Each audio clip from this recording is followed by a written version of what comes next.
আজকে আমি রান্না করছি রুই মাছ। তো আজকে ১ম ভাবলাম যে না রুই মাছটা ভেজেই খাই।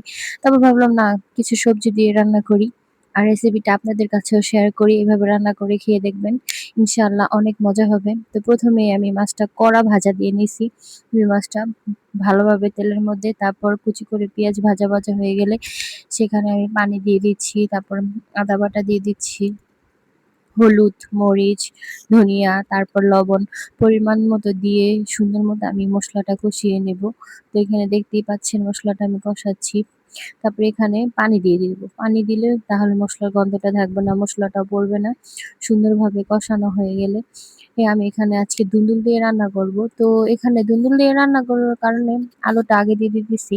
দুন্দুলটা আগে দিলে হয়তো দুন্দুলটা গলে যাওয়ার সম্ভাবনা যেহেতু নরম সবজি। এই কারণে আলুটা আগে দিয়ে সুন্দরভাবে ভেজে নেব। ওই মসলাতেই সুন্দরভাবে কষিয়ে নেব যতটা সম্ভব। কষানোর মধ্যে তরকারির স্বাদটা বেশি হয়। তারপর এখানে আমি দিয়ে দিচ্ছি পানি। পানি দিয়ে আদা সিদ্ধ করে নেব।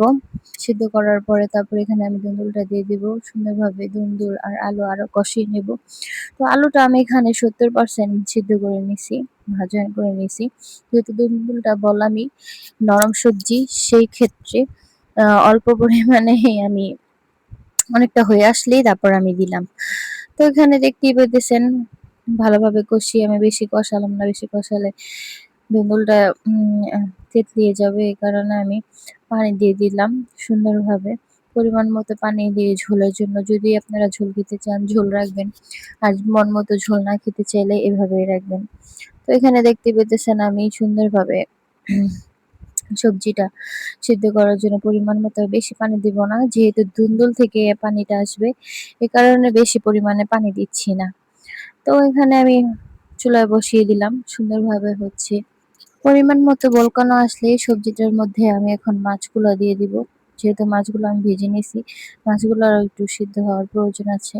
সে কারণে আমি মাছগুলো দিয়ে দিব পরিমাণ মতো সুন্দরভাবে হওয়ার জন্য।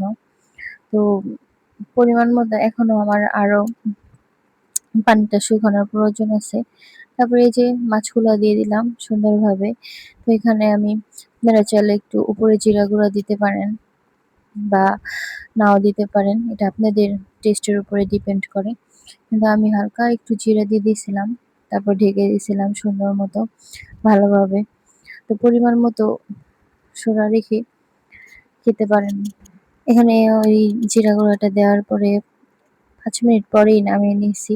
তো আমার রান্না রেডি হয়ে গেল। যদি আপনাদের রেসিপিটি ভালো লাগে অবশ্যই লাইক, কমেন্ট, ফলো দিবেন।